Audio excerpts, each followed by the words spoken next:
네, 하나님 말씀은 오늘 시편 85편 10절입니다. 오늘 보실 말씀은 85편 10절, 시편 85편 10절. 제가 1절부터 9절을 읽을게요. 10절을 다 함께 읽어보도록 하겠습니다. 자, 시편 85편 1절부터 9절을 제가 읽을 테니 10절을 다 함께 읽도록 하겠습니다.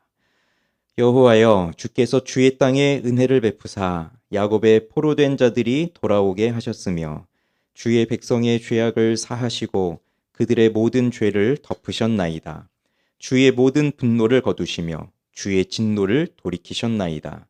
우리 구원의 하나님이여, 우리를 돌이키시고 우리에게 향하신 주의 분노를 거두소서. 주께서 우리에게 영원히 노하시며 대대에 진노하시겠나이까. 주께서 우리를 다시 살리사 주의 백성이 주를 기뻐하도록 하지 아니하시겠나이까.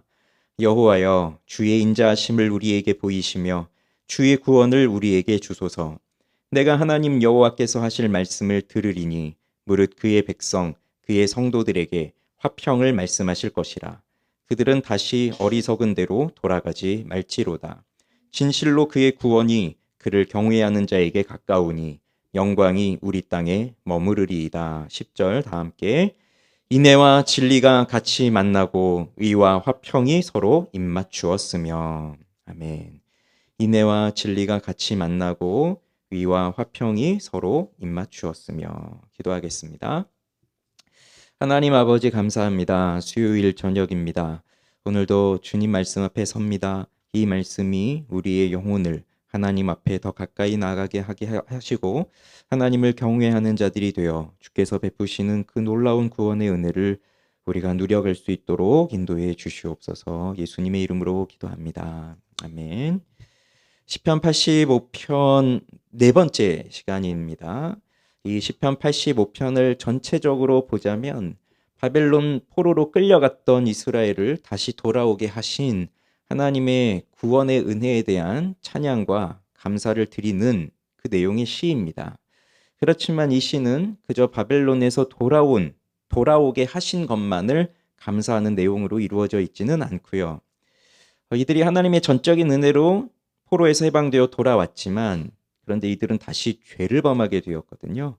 그래서 포로에서 돌아오게 된 과거의 일을 회상하면서 현재적으로 죄를 범하고 하나님과 관계가 멀어져 있으니 지금 다시 우리를 회복시켜 달라고 하는 그 간구의 내용도 함께 들어가 있습니다. 그리고 이 시는 그 회복하게 해달라고 하는 간구의 내용만 있는 것뿐만이 아니라 그 간구에 대한 응답으로 하나님이 어떻게 하셨는가에 대한 내용도 이 시에 담겨져 있어요. 우리는 은혜를 받으면 내가 하나님의 큰 은혜를 받았으니 이제 하나님의 말씀을 떠나지 않겠습니다. 하나님을 잘 섬기며 살겠습니다. 이렇게 생각을 하죠. 그렇지만 여기 이 자리에 있는 우리 모두는 하나님의 은혜를 받았음에도 불구하고 다시 옛길로 돌아가 본 적이 있습니다. 예전에 행하던 습관적인 죄에 다시 빠진 적도 있습니다.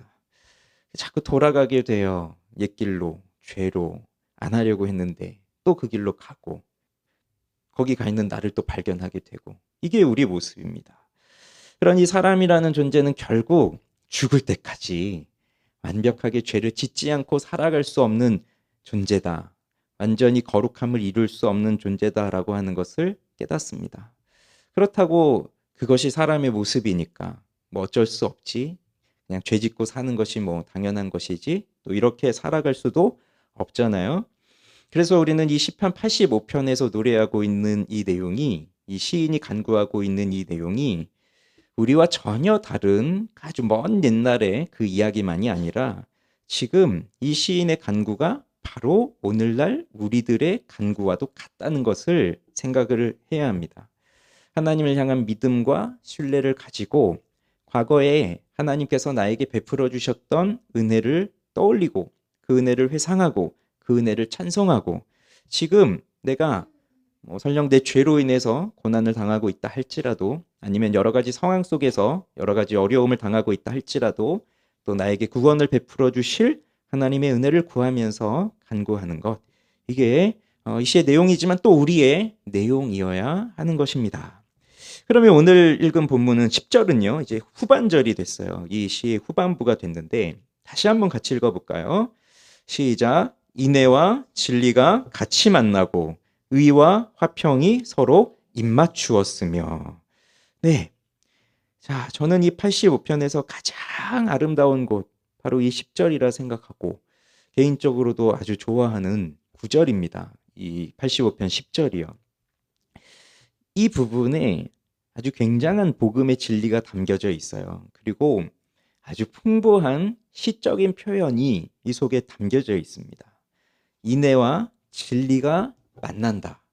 의와 화평이 서로 입을 맞춘다라고 되어 있는데, 뭐 그냥 지나가는 식으로 읽으면 아무 감동이 없겠지만, 이 하나하나의 뜻이 무엇인지를 생각하면 이 속에 복음의 의미가 깊이 담겨져 있습니다. 자, 인애와 진리가 함께 만난다는 것과 의와 화평이 서로 입맞춘다는 것이 병행법으로 쓰여지고 있어요. 그래서 인애, 진리, 의, 화평 이렇게 네 가지가 나오는데, 여러분 인애하고 같이 어울리는 것이 진리, 의, 화평 중에 무엇이라고 생각하세요? 인애하고 어울리는 것. 화평입니다. 화평. 그 다음에 진리는요. 의죠. 인애와 화평이니까 진리는 의죠. 그러니 사실 인애와 화평, 그러니까 두 개 지금 병행구로 쓰여지고 있잖아요. 인애와 진리가 함께 만난다. 의와 화평이 입맞춘다. 그러면 인애하고 같은 뜻을 갖고 있는 것은 화평이고, 진리와 같은 뜻을 갖고 있는 것은 의이고, 만난다는 것과 입을 맞춘다는 것이 같은 뜻으로 지금 이렇게 엮여 있는 것이에요. 그래서 하나의 이야기를 두 개의 병행구로 강조하고 있는 그러한 시적 표현입니다. 그래서 여기 인애, 진리, 의, 화평이라고 이렇게 나오는 것은 모두 다 하나님의 속성 중에 하나들이죠. 그래서 하나님은 인애로우신 분이시고, 의로운 분이시고, 진리의 하나님이시고, 평화의 하나님이시고, 그런 분이십니다. 그런데 인애와 진리가 함께 만난다. 의와 화평이 서로 입맞춘다. 사실 그 인애라고 하는 속성과 진리라고 하는 속성은 함께 만나기가 어려운 속성이에요. 의라고 하는 속성과 화평이라고 하는 속성은 함께 만날 수가 없는 속성이에요. 자, 왜 그런가 살펴보도록 합시다. 자, 우선 첫째로 인애라고 나오는데, 이 인애는 우리도 잘 알고 있는 히브리어 헤세드라고 하는 말이에요. 헤세드는 성경에 참 많이 나옵니다. 그리고 다양하게 번역이 되어 있어요. 이 85편에서도 7절에 헤세드가 나오는데, 그때는 인자하심이라고 번역이 되어 있어요. 그래서 이 헤세드는 뭐 인자, 긍휼, 자비, 인애, 사랑, 다양한 표현으로 우리말로 번역이 되어 있긴 한데, 자, 근데 이 헤세드라고 하는 것은 아주 중요한, 하나님의 아주 중요한 속성 중에 하나죠. 하나님의 사랑인데, 이 헤세드라고 하는 사랑은 공로에 상관이 없는 사랑이에요. 쉽게 말하면 자격이 없는데, 그 사랑을 받을 자격이 없는데, 그 자격이 없는 자를 사랑해 주시는 사랑인데요. 그뿐만이 아니라 그를 사랑해야 할 의무도 없지만 기꺼이 자신을 희생하면서까지 베푸는 사랑이 헤세드입니다. 그리고 이 사랑은 변함이 없는 사랑이에요. 그래서 우리 사람들 사이에서 가장 이 사랑을 가까이 생각해 본다면 부모가 자식을 바라보는 사랑이겠죠. 부모가 자녀를 대할 때 아무 조건 없이 사랑하고, 심지어 부모는 희생하면서까지 자녀들을 사랑하니까, 그래도 사람들이 행하는 사랑 중에 가장 가까운 것은 또 이 부모의 사랑일 것인데, 그렇다고 해서 하나님의 사랑을, 또 부모가 베푸는 사랑을 완전히 하나님의 사랑과 동일시할 수는 없죠. 부모들도 다 또 죄 가운데 거하고 있기 때문에 완벽한 사랑을 보여줄 수는 없잖아요. 이 헤세드의 사랑을 잘 보여주는 성경이 룻기입니다. 룻기에 보면 사실 룻기의 주인공은 나오미라고 할 수 있는데, 이 나오미가 기근 때문에 고향을 떠나서 모압으로 갔다가 거기서 남편도 죽고 두 아들도 다 죽고 아주 큰 어려움에 처하죠. 그리고 다시 돌아올 때 혼자 돌아오지만 이 룻이라고 하는 모압 사람 여자 며느리가 같이 따라와 줘요. 그런데 이 과부가 거기서 이제 이스라엘에 돌아왔지만 과부가 그 당시는 과부가 일을 하면서 살아갈 수가 없으니 매우 궁핍한 삶을 살아갈 수밖에 없는데, 그런데 룻이 이삭을 주러 나갑니다. 그러니까 과부들에게 또 어려운 사람들에게 베풀어진 율법적 보호 장치였죠. 이삭이 떨어져 있을 때 죽지 말라고 했죠. 그래서 룻이 이방인이지만 그 룻이 이삭을 주러 나가는데, 그게 무엇을 나타내 주냐면 사실 룻은 그렇게 할 의무가 없거든요. 그대로 자기 고향에 남아도 상관이 없었지만 시어머니를 따라와서 그 시어머니를 섬기는데, 그게 룻이 보여주는 인애였던 거예요. 룻이 보여주는 하나의 헤세드였어요. 그럴 필요가 없지만, 그럴 의무도 없지만 기꺼이 희생하면서 보여주는 사랑. 또 이걸 누가 보여주냐면 보아스라고 하는 사람이 보여줘요. 보아스가 이제 계대 결혼이라고 하는 그 제도가 있는데, 형제가 죽으면 이제 아들이 없이 죽으면 더 이상 경제 활동을 할 수 없기 때문에 이제 그 다음 순번이 되는 형제가 그 죽은 형의 가족들을 대신해서 또 해줘야 되는 그런 제도들이었던 것입니다. 그래서 알고 보니 보아스의 밭에 우연히 갔지만 또 보아스는 이 나오미의 가족과 아주 친족이었던 거였어요. 그래서 이 룻과 나중에 이제 룻을 통해서 자녀를 낳게 되는데, 사실 그건 보아스가 해야 할 의무가 없어요. 그리고 그것은 그 집의 빚을 떠안는다는 것이거든요. 그러니 희생을 치러야 되는 것입니다. 그래서 사실 보아스는 첫 번째 순번은 아니었거든요. 근데 첫 번째 순번은 단번에 거절합니다. 난 안 한다. 근데 보아스는 이제 그걸 받죠. 왜냐하면 그게 헤세드였던 거예요. 인애였던 거예요. 보아스는 룻과 나오미의 가족을 책임질 필요가 없지만, 사실 그럴 의무가 없지만 기꺼이 그렇게 함으로써 사랑을 보여주는 것이죠. 자, 그런 것들이 나오는 게 이제 헤세드예요. 자격이 없지만 희생하면서 주시는 사랑. 그게 하나님의 사랑이라고 하는 걸 보여주는 거거든요. 하나님은 바로 이런 사랑을 보여주신 거예요. 허물이 있으면 덮어주시고, 그래서 그 사랑이라고 하는 건 그 관계를 지속하는 힘이기 때문에 상대방이, 이건 이제 우리를 말하는 거죠. 하나님과 하나님의 백성들이 잘못한 것이 있고 죄가 있다면 하나님은 그 허물을 덮어주시고 용서하시고 긍휼히 여겨주시고, 그것이 헤세드, 여기 나오는 인애라고 하는 말이에요. 그런데 이제 인애가 진리를 만난다고 했는데, 그럼 진리는 뭐냐? 진리는 에메트라고 하는 말인데, 이 진리는 우리의 삶을 판단하는 근거가 됩니다. 진리는 삶을 판단하게 근거해요. 그래서 옳게 사는지 그렇지 않은지를 분별하는 근거. 우리의 삶이 진리로 판단되지를 않으면 옳게 사는 것인지 잘못되게 사는 것인지를 알 수가 없어요. 그러니까 우리의 마음에서 일어나는 것이 옳은 것인지 잘못된 것인지가 분별할 수 있는 기준이 없다는 거죠. 그러다 보니 이 진리라고 하는 것은 정확하게 삶을 판단하는 근거가 되니까 이 진리는 냉정합니다. 타협하면 안 되잖아요.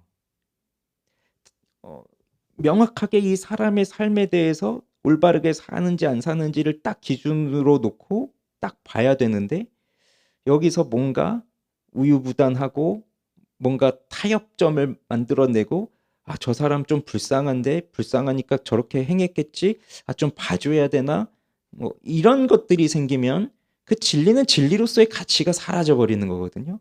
그러니 그 사람이 어떠한 상황이든지 어떠한 형편이든지 정확하게 주어진 그 진리에서 벗어나게 되면 정말 애누리 없이 칼날처럼 내쳐야 되는 것이 그게 진리거든요. 그러니까 하나님은 그런 분이신 거예요. 진리의 하나님. 하나님의 법이 분명하게 주어졌습니다. 하나님의 율법이 분명하게 주어졌어요. 그러면 그 율법은 상황에 따라서 지켜도 되고 안 지켜도 되고 그런 것이 아니잖아요. 어떠한 상황에서든지 하나님의 법은 지키라고 주어지신 것이고, 그리고 그것이 시대가 흘러간다고 해서 옛날에는 그렇게 했지만 오늘날은 그렇게 하지 않아도 되고 그건 옛날 법이고 이건 지금 시대에 맞지 않고 한다고 해서 바꿀 수도 없는 것이고 아무리 사람이 또 어려운 형편에 놓여 있다고 해서 다른 사람의 것을 빼앗는다거나 뭐 아니면 내가 살기 위해 뭘 한다거나 그럴 수 있는 것이 아니기 때문에 이 진리는 분명한 거예요. 그래서 칼날과도 같은 것이죠. 그러니 하나님의 말씀은 진리로 우리 가운데 임하는데 참 이 성경이 가지고 있는 하나님의 말씀이 가지고 있는 놀라운 힘은 우리가 읽지만 성경을 읽어가다 보면 성경이 우리를 읽어낼 때가 있어요. 그때는 내가 뭔가 하나님의 은혜도 필요하고 하나님의 사랑도 필요하니까 이걸 찾으면서 나의 위로를 발견하려고 읽어가지만 성경은 또 계속 읽다 보면 분명한 진리가 제시되면서 내가 그 말씀대로 사는지 안 사는지가 분명하게 나오게 되어 있거든요. 그럼 나는 성경을 읽다가 위로를 좀 받아봐야지 하고 읽었지만 위로가 아니라 오히려 너는 죄인이야. 너는 죄인이야. 계속 그 말씀만 들을 때가 있어요. 너는 죄인이야. 그래서 이 진리가 정말 뚜렷하게 나타날 때는 어떨 땐 괴로워요. 야, 내가 이렇게 큰 죄인이구나. 칼처럼 우리의 마음을 막 도려내는 것입니다. 그러니 진리는 타협할 수 없는 아주 냉정한 확실한 법이죠. 그런데 인애와 진리가 함께 만났다는 거예요. 그러니 인애는 좀 덮어주고 봐주고 용서해주고 근데 진리는 절대로 그럴 수 없다. 잘못한 것은 그것에 대한 대가를 반드시 치러야 된다. 이것인데 이게 어떻게 둘이 만날 수가 있겠어요? 내가 지금 걸어가는 길이 있고 내가 살아가는 삶의 방식이 있어요. 진리를 모를 땐 내가 생각하는 게 진리니까 그대로 가면 됩니다. 그러면 성공하겠지, 잘 되겠지 이런 생각을 하면서 가는데 그런데 진리를 만나게 돼요. 하나님의 말씀을 통해서 분명한 진리를 깨닫게 돼요. 그렇게 되면 나는 이 하나님의 심판을 피할 길이 없는 죄인이구나라고 하는 것을 깨닫게 되면서 그러면서 정말 하나님이 나를 용서하실 수가 없겠구나 이러한 마음을 갖게 되지만 그런데 그러면 성경을 읽으면 읽을수록 진리 가까이 나아가면 나아갈수록 우린 더 절망적이 되어야 하는 거잖아요. 성경은 계속해서 우리를 정죄할 테니까. 그런데 또 그렇지 않잖아요. 왜 그런가요? 그게 바로 인애와 진리가 함께 만나기 때문이에요. 이 둘이 만나지 않았다면 그냥 저희들은 오히려 성경을 읽으면 읽을수록 정죄감에 휩싸이고 오히려 더 죄인이구나라는 것만 생각할 수밖에 없겠지만 그런데 인애와 진리가 함께 만났어요. 하나님이 사랑이시다라고 하는 것을 우린 분명히 보게 되는 거예요. 이 속에서. 진리를 발견하면 발견할수록 하나님의 사랑이 얼마나 큰지를 더 보게 되는 것이고 하나님의 사랑이 얼마나 위대한지를 보게 되면 하나님의 진리가 얼마나 명확한지도 보게 되는 거예요. 이 놀라운 신비로운 일들이 어떻게 해서 일어나는 것이냐.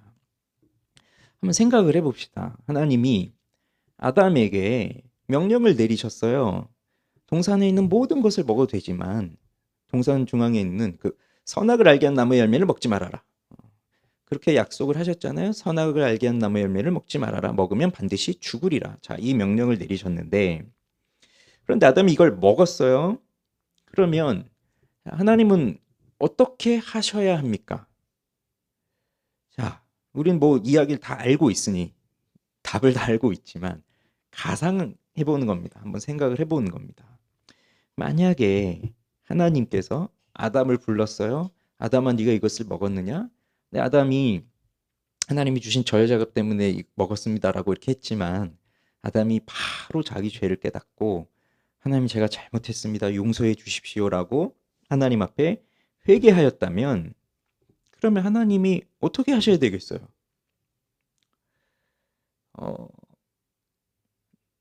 내가 너 이거 먹으면 죽는다고 했는데 너가 먹어버렸구나. 그런데 너가 이렇게 용서를 비니 내가 한 번은 봐주겠다. 다시는 그렇게 하지 말거라 라고 하나님이 하셨다고 한다면, 만약을 얘기하는 겁니다. 그렇게 하셨다고 한다면, 근데 여러분 이것이 가능하다고 생각하세요? 하나님이 그래 한번 봐줄게 라고 한다면 지금 이 인애와 진리 중에서 뭐가 더 부각되는 걸까요? 인애가 더 크게 나타나는 거죠. 봐줄게, 용서해줄게, 너의 죄를 덮어줄게. 그런데 뭐는 사라지는 거예요? 진리는 사라지는 거예요. 먹으면 반드시 죽으리라 라고 하나님이 분명히 말씀하셨는데 그것은 싹 감추는 거죠. 그러니 이 사랑이라고 하는 것이 진리를 눌러버리면, 그러면 진리가 없었던 것이 되잖아요. 그렇게 되면 그러한 분을 우리는 하나님이라고 할 수 있겠어요? 하나님이 아니신 거예요, 그런 분은. 자, 반대의 경우도 마찬가지예요. 하나님이 그냥 아담을 바로 그 자리에서 바로 죽여버리시는 거예요. 너 반드시 죽으리라 하니까 그냥 바로 죽여버리세요. 그렇다고 한다면 오히려 이젠 반대가 돼서 진리가 사랑을 눌러버리는 거잖아요. 그런데 그렇게 해서 죽였어요. 완전한 심판으로 끝내버리셨어요. 그러면 하나님의 이 사랑이시라고 하는 이 하나님의 속성은 어디로 간 겁니까? 죄와 허물을 덮어주겠다고 하는 이 하나님의 인애는 어디로 간 것이죠? 없죠.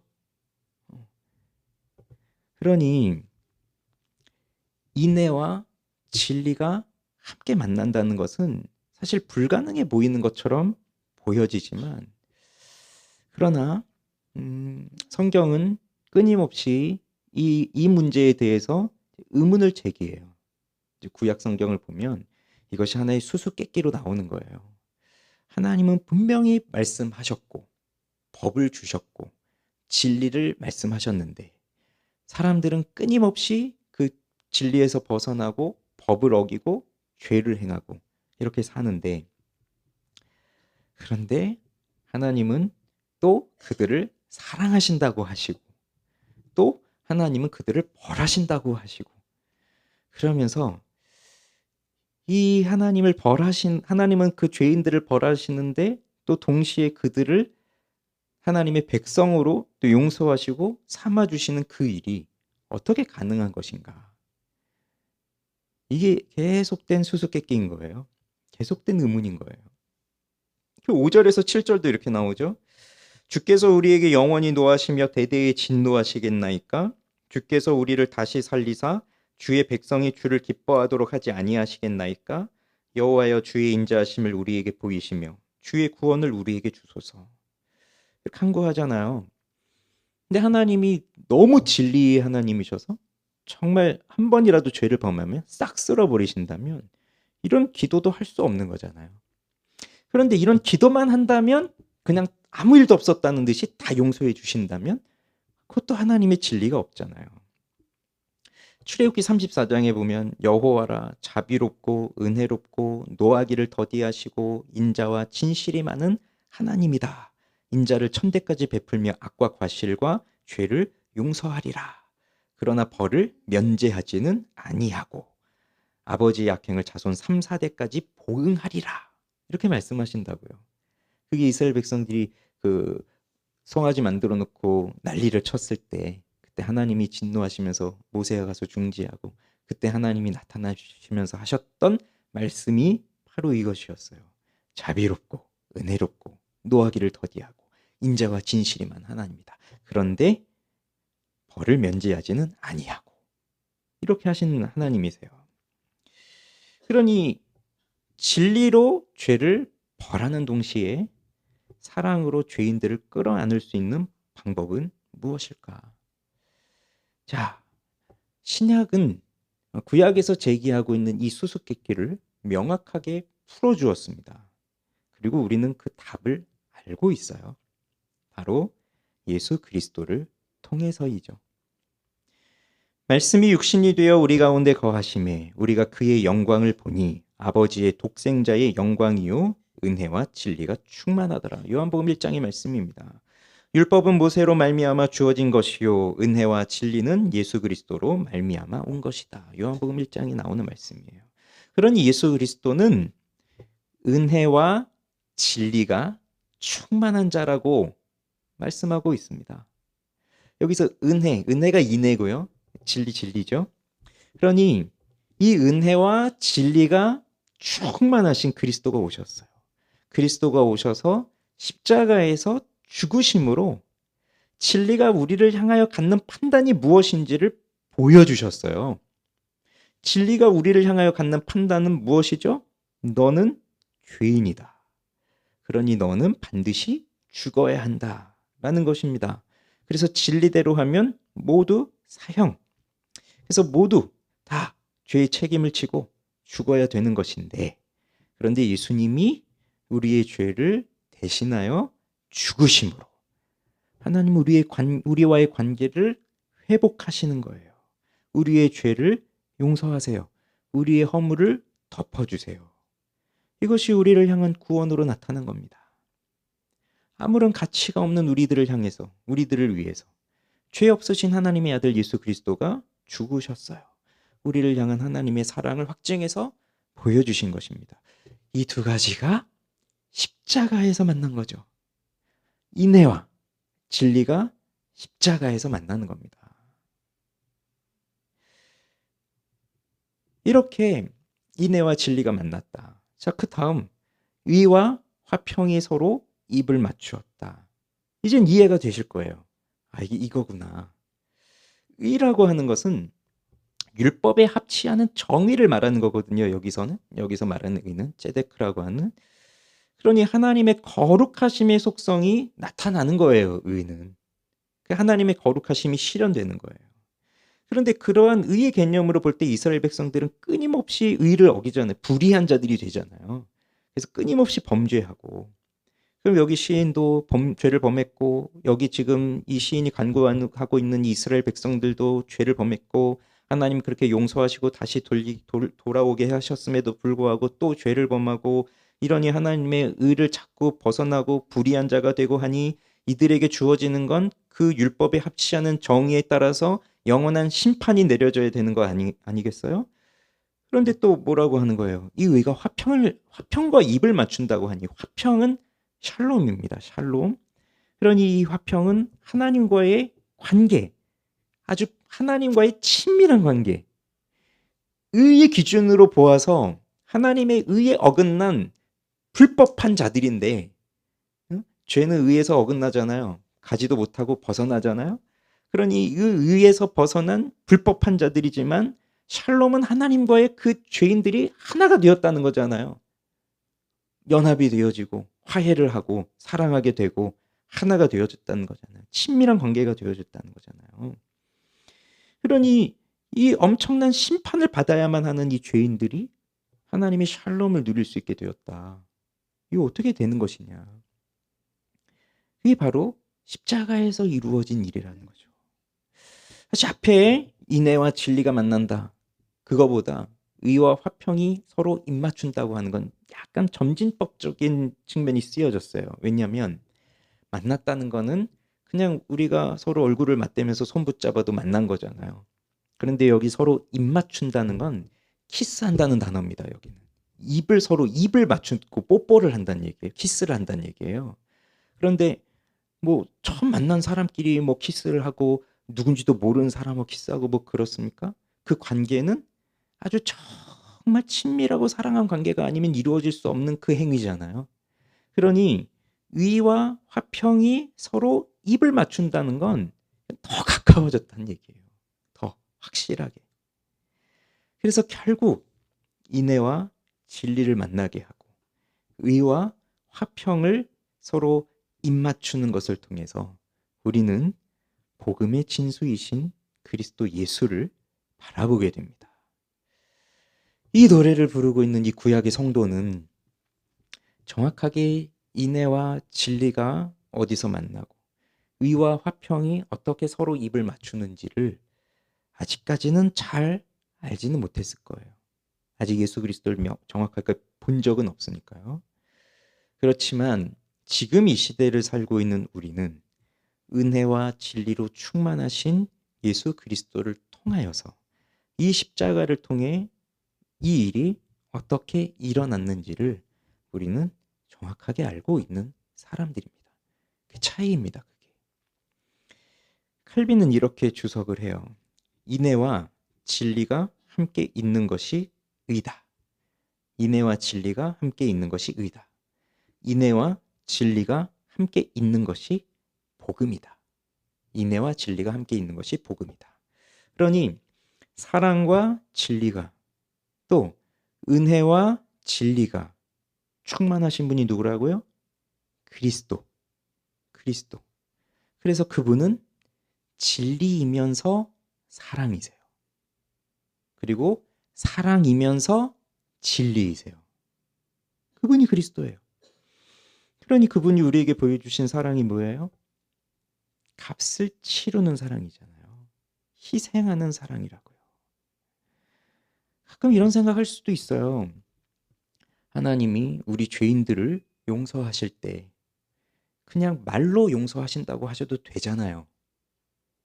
그냥 모든 것을 하실 수 있는 전능하신 하나님, 또 모든 것을 행하실 수 있는 그 능력의 하나님께서 말로 내가 너의 죄를 사하노라 라고 말로 용서하시면 되잖아요. 굳이 뭐 예수님이 이 땅에 오셔가지고 십자가에 못 박혀 죽으시는 게 아니라 뭐 오셨다면 오셔서 그냥 말로 내가 너희의 죄를 사하노라, 이제 우리의 관계는 회복되었노라, 이렇게 하실 수도 있잖아요. 그런데 그렇게 하지 않으시고 하나님의 아들이신 예수님이 꼭 십자가에서 죽으셔야만 하는 이유가 무엇이었느냐? 바로 그 정말로 우리의 죄값을 해결하기 위해서는 반드시 죽어야 하는 이 문제, 진리의 문제, 이 의의 문제를 해결해야 하기 때문입니다. 해결해야 되기 때문에. 그래서 루터가 복음의 의미를 발견하기 전까지는 제일 싫어했던 단어가 뭔지 아십니까? 의라는 단어입니다. 의. 하나님의 의라고 할 때 그 의는 율법을 다 지켜야만 이룰 수 있는 의라고 생각을 한 거예요. 그런데 아무리 노력을 해도 지킬 수가 없잖아요. 이 사람이 뭐 처음부터 수도사가 되려고 했던 것도 아니었으니 가다가 벼락이 떨어지고 친구는 죽고 자긴 그 자리에 엎어져가지고 성 안 나요 나를 살려주소서 내가 사제가 되겠나이다 서원을 하고, 그리고 나서 사제가 돼가지고 그 아우구스티누스 수도원에 들어가서 이 사람이 그 수도 생활을 하는데 얼마나 그 하나님의 의를 이루고 싶었냐면 정말 그 자신의 모든 걸 다해서 그 의를 이루어보고 싶었던 거였어요. 하라는 거 다 하고 정말 엄청나게 많은 일들을 하죠. 이 사람들은 고해라는 거 하잖아요. 이 가톨릭에서는 지금도 하지만 그게 하나의 성례로 또 이렇게 나와서 그 죄를 우리는 회개하지만 그들은 고해라는 의식을 한단 말이에요. 신부에게 가서.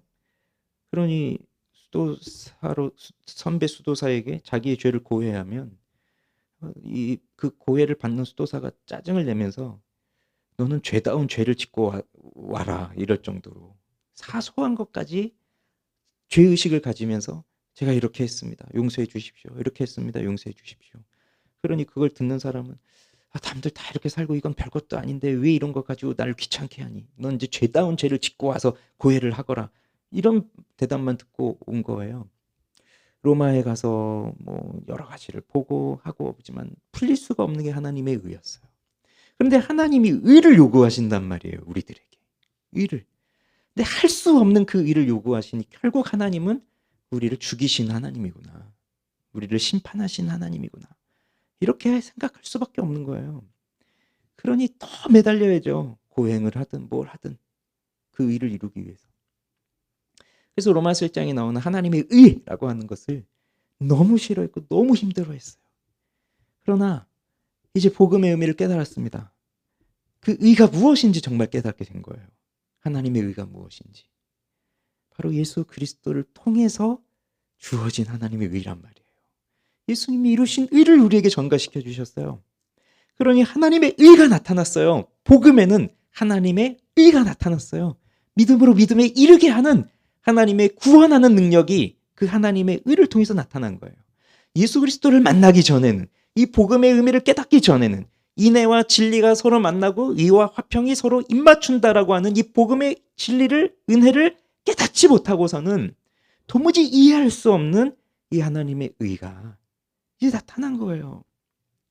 바로 우리는 그 의를 이룰 수 없는, 율법을 다 지킬 수도 없는 온전한 죄인밖에 안 되는 사람들이지만, 예수 그리스도가 우리를 위해 십자가에 못 박혀 죽으시고 부활하심으로써 나타내 보여주신 그 의가 우리에게 전가되므로 그 의가 우리의 것이 되었단 말입니다. 그러니 여기에서 인애와 진리, 의와 화평이 만나요. 그 자리가 어디인가요? 십자가. 십자가에서 그 인애와 진리가 만났어요. 의와 화평이 만난 거예요. 그러니 이 구약의 성도가 그 하나님의 은혜를 구하면서, 우리의 죄를 용서해 달라고 하는 그 하나님의 자비를 구하면서 이 놀라운 복음의 개념을 말하고 있어요. 노래하고 있어요. 그는 아직 십자가를 보지 못하였지만 하나님이 가르쳐 주신 이 놀라운 은혜의 개념을 알고 있는 거죠.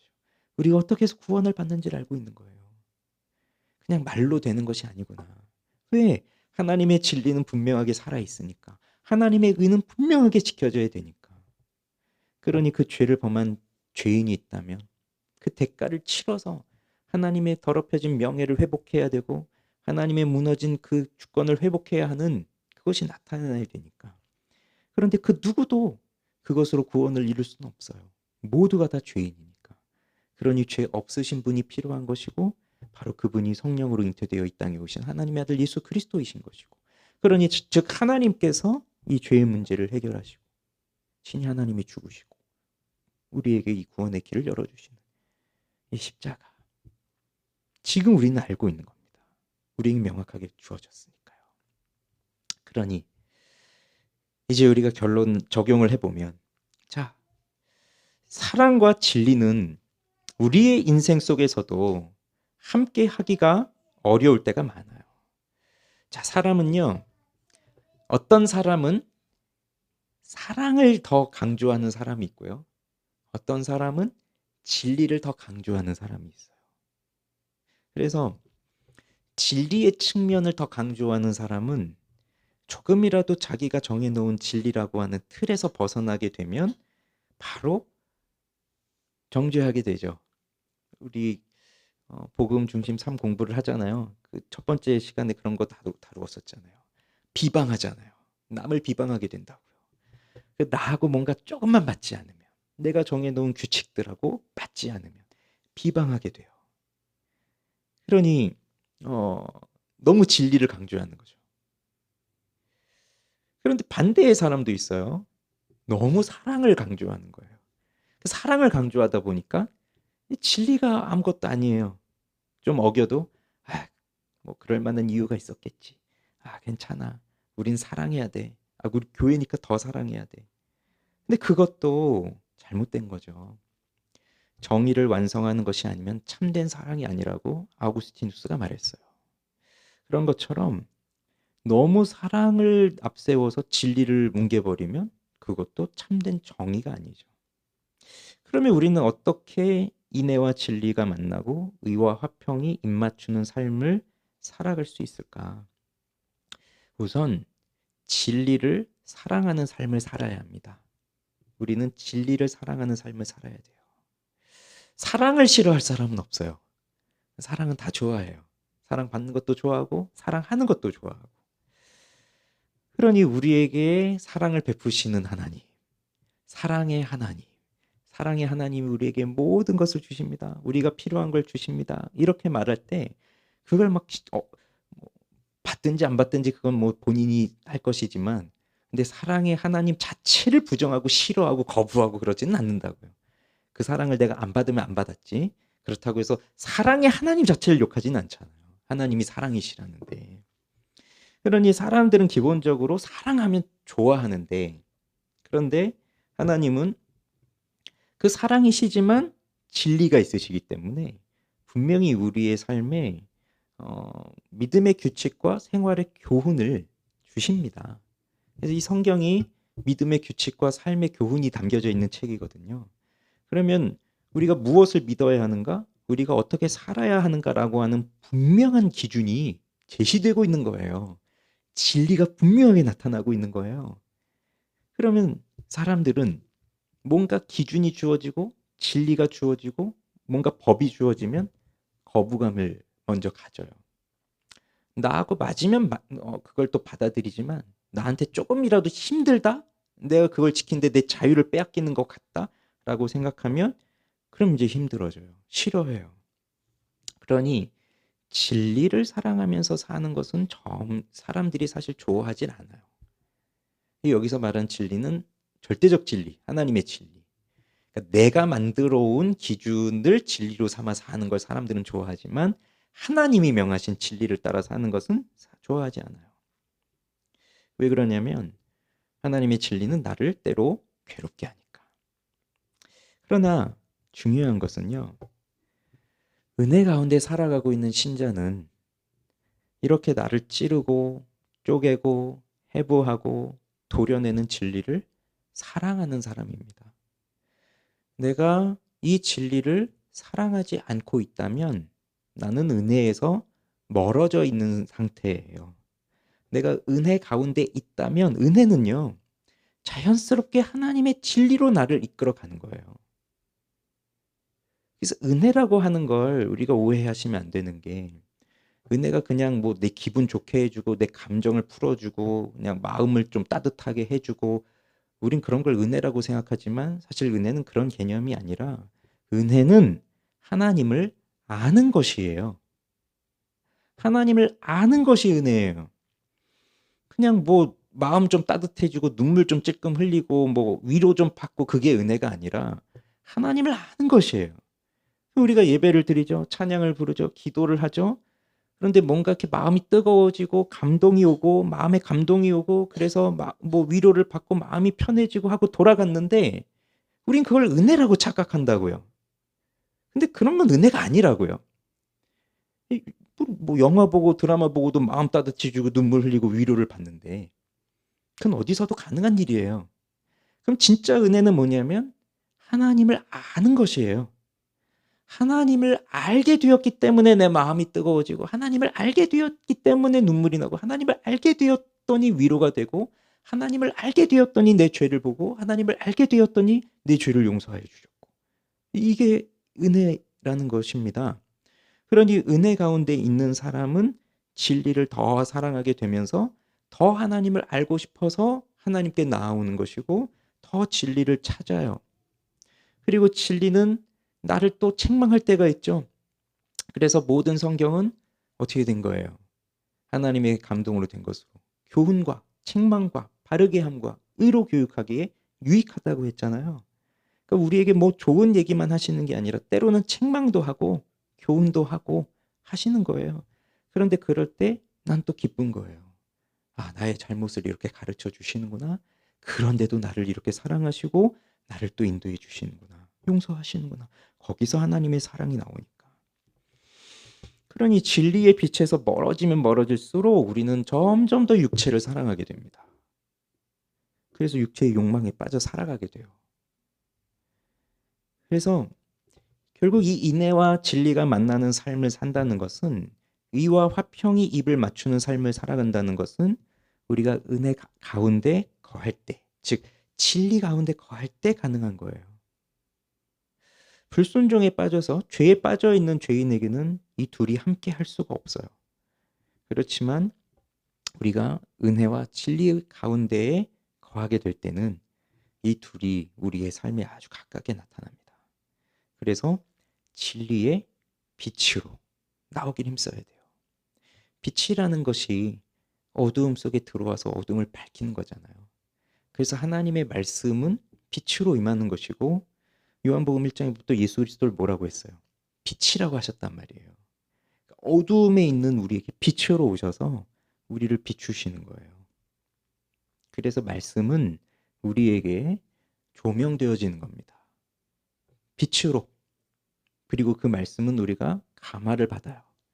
그래서 우리에게 주어지는 말씀을 우리가 받는 거거든요. 그게 은혜 가운데 있는 거예요. 이렇게 우리가 살아가기 위해서는 그리스도께서 하신 일을 우리는 생각해야 됩니다. 그분께서 행하신 그 거룩한 보혈로 하나님과 우리의 관계에 평화를 이루시고 하늘과 땅의 모든 것을 회복시키시는 그 일을 하셨다는 것.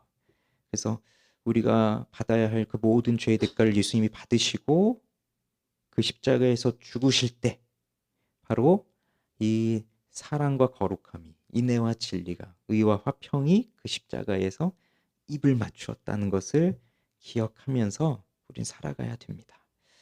그러니